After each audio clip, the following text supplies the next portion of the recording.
Hi guys, welcome back to my channel. My name is Jade and I'm here to help you grow your online presence, multiply your streams of income and create profitable businesses. So this is part 2 of my Instagram strategy series. Yay! This one's a good one because this one is all about my Instagram engagement strategy. And in my opinion, engagement strategies are the best strategies because I like to think of Instagram as a great place to foster a community versus just a place to grow. However, if you are someone who listened to that and thought, I kind of want to focus on growing, don't worry because part 1 of this series is all about my Instagram growth strategy. So if you want to head on over and watch that one before you watch this one, I totally get it. I'll link to it up here and I'll also put a link to it in the description. So for those of you who are new to this series, I'm basically creating a series of done for you Instagram strategies because I know that's what you guys want. You ask for it all the time and I just figured why not deliver, right? That's why I'm here, is to basically do the things you guys asked me to do within reason. So let's just get straight into it.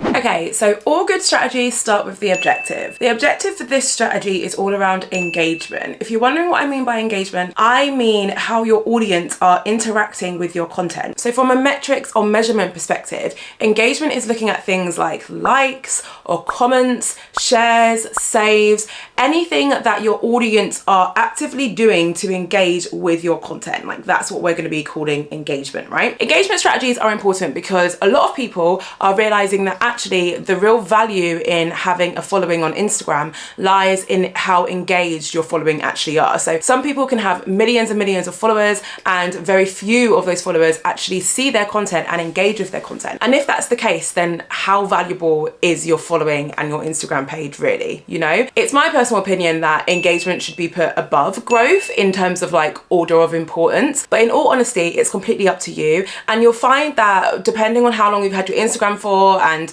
all of that kind of stuff and how big your following is, your opinion on how important engagement is versus growth will change. So for example, you could say that actually I focus more on engagement now because my channel was grown to a point where I'm happy with the following size, which is why now I can refocus on engagement. Whereas when I was smaller or just starting out, a lot of the stuff that I did was focused on growth. Okay, so the first thing that I want to talk about is your posting frequency. Now, if you watched the first episode of this series, which was all about growth, you'll know that I actually advise that you post 7 times a week, which is basically every day, right? Well, it's not basically every day, it is literally every day.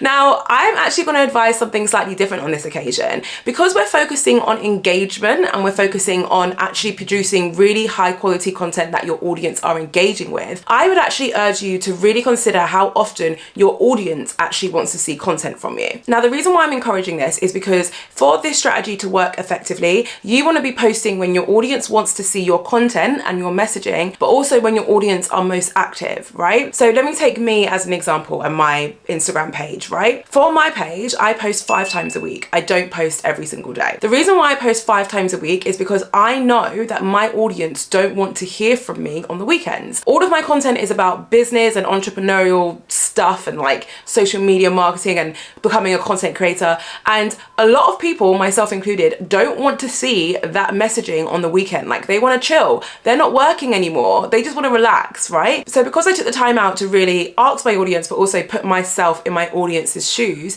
I realized that actually for my engagement strategy to be effective, I should really be posting 5 times a week. And the days that I post, Monday to Friday, I landed on those days by looking at my analytics and actually just seeing which days of the week my audience were most active on. And that happened to be Monday through Friday, okay? So I encourage you to do something similar and to come up with a schedule which works for you for this strategy. And if you don't feel like doing all of that hard work, but you know that you don't want to post every day for this to work, then I recommend borrowing my strategy, which is to post 5 times per week. In regards to the type of content that you should be posting 5 times a week or however often you actually decide, the type of content you want to be posting really depends on the type of content that your audience like. And this again is different to the growth strategy where I was just basically saying to focus on reels.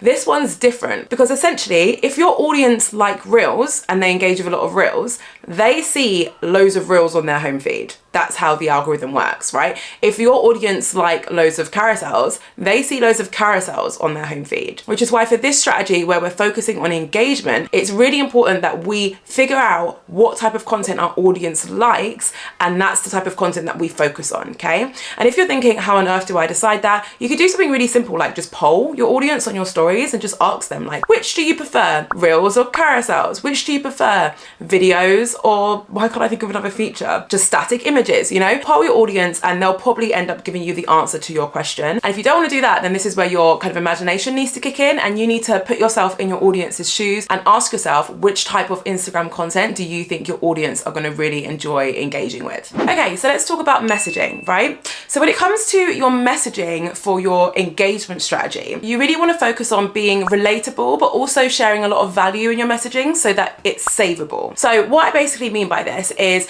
when it comes to engagement and actually getting people to respond to the content that you're creating and to leave comments and stuff like that, you need to make sure that you are connecting with them on a personal level, and that's where the relatability angle comes in. A really easy way of doing this is to write your captions or to talk on camera as if you're speaking to a friend. You've got to have one specific person in mind. So ideally, you've already done some work around who your audience are and you know who they are, right? Picture your audience when you're speaking to them. That is quite literally what I'm doing right now. I am picturing who my audience are when I'm speaking to this camera lens. And hopefully, you can tell me in the comments if I'm wrong, but hopefully that's allowing me to come across really personable. So hopefully what happens is that when you guys are watching this video, you feel like I'm like speaking with you specifically, if that makes sense. I feel like I'm setting myself up for some real harsh feedback here.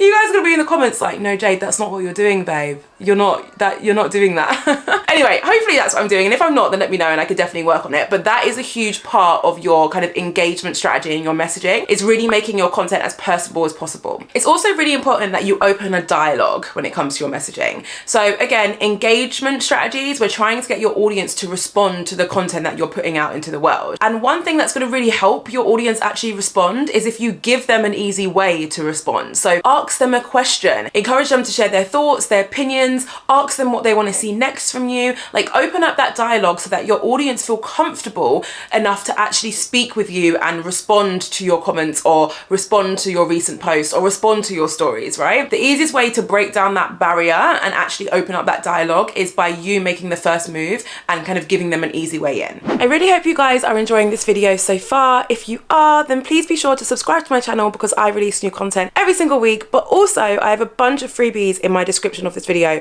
which I feel like you'll find super useful. So let's get back to the video. Okay, so let's talk about stories and what role stories play in your engagement strategy. Now, stories are a super important element to this strategy, and the reason why is because stories are the best feature, in my opinion, on Instagram when it comes to you actually bonding with your audience. And the reason why I say this is because stories give you the ability to really bring people behind the scenes of your life, and they're quite raw, they're uncut, they're not polished like your grid posts are or like your reels are. They're a lot more authentic, and because of that, you're able to actually bond with your audience on a deeper level because you're actually showing more of who you are and what your life is like, right? So when it comes to your engagement strategy, how I recommend you use stories is I actually recommend that you ramp up the amount of stories that you're posting per week. So I always have this rule that there's no point posting a story or sharing a story if it's not full of original content, right? So you know those people who kind of repost other people's content and that is the only content what exists on their stories? I know someone will be watching this feeling a bit attacked. I'm sorry. I went through that phase myself, right? That's not a good use of your story feature. What you want to do is make sure that at least 80% of your story content is original content. So it's photos and videos that you have captured yourself. It's not just reposts of other people's quotes, regardless of how relatable those quotes are. Okay, so you want to make sure that at least 80% of your story content is original content, and you also want to be posting on your stories as much as your schedule allows. If that is every day, then post every day. When it comes to the content that you should be sharing on your stories, it's quite literally just whatever you're doing that day. So for example, I'm probably going to take a photo of this setup in a second and share it to my stories and say something along the lines of having my content day today, one day later than usual, I didn't get round to it yesterday. Something along those lines. Now, a lot of you will be thinking like, does anyone care that I'm capturing content today? Does anyone care that I'm going for a walk? And you've got to remember that when people are surfing their stories, right, they're looking for that type of content. They're not looking for super valuable content per se. They're not looking for high production content. They're not looking for a movie. They just want to feel like they're being brought behind the scenes of someone else's life, and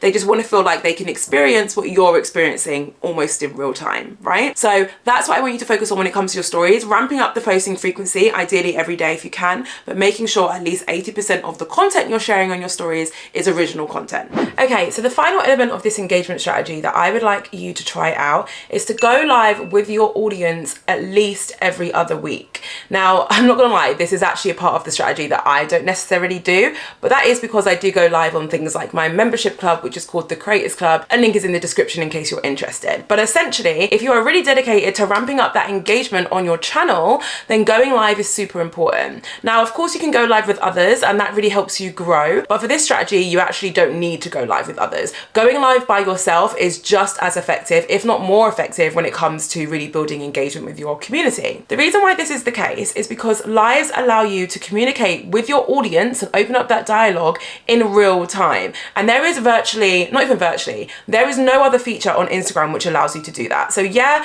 you can respond to comments under your posts. Yeah, you can use like a Q&A box on your stories and you can talk to your audience that way. But when it comes to actually speaking with your audience in real time, like live chatting with your audience, Instagram Live is the only way that you can do that. So I'm sure you can imagine, but going live with your audience is one of the most effective ways for you to really bond with them and to break down that dialogue barrier so that the next time you post, they're a lot more likely to engage with whatever it is that you've shared. Now, a lot of people don't want to go live because like it's daunting, right? You just think like, what if I say the wrong thing? Or the biggest one that I hear, like, what if nobody shows up? In my opinion, it is better to start going live when no one's showing up than it is to start going live when everyone's showing up. And what I mean by that is you want to go live when your audience is slightly smaller and you know that you might only get one person or you might get 10. That's a good amount of people to see your very first live, right? Because your first live, your first 10 lives, they're not going to be flawless. Like it's going to take you a while to get used to it and to get into the flow of it. So why not do that now when your audience is smaller versus going live when you have 100,000 followers for the first time, you know? And I don't want anyone who's watching this who has 100,000 followers to be like, oh, well, I can't go live now. Of course you can. There's a reason why you're able to grow that huge following. Like people would love to see you go live. My point is that there's no such thing as having too small of an audience to go live. Start going live as soon as you can and as soon as you feel comfortable. The sooner you do it, the sooner you're going to really build that bond with your audience. Okay, so that is it for the second episode of this series. Next week's video will be focusing on sales. So it's going to be a strategy for anyone out there who is trying to sell a product, a service, or who uses things like affiliate links where they're trying to get their audience to make a sale that way. Whatever it may be, next week's video is going to be of huge use to you. So make sure you've subscribed and turned on your bell notifications so that you don't miss out on that episode. If you feel like hanging around and watching another video, I recommend watching this one. I always forget what side it's on. It's all about my top Instagram story hacks to help you increase the views on your stories. Thank you so much for watching. As always, I can't wait to see you in my next video.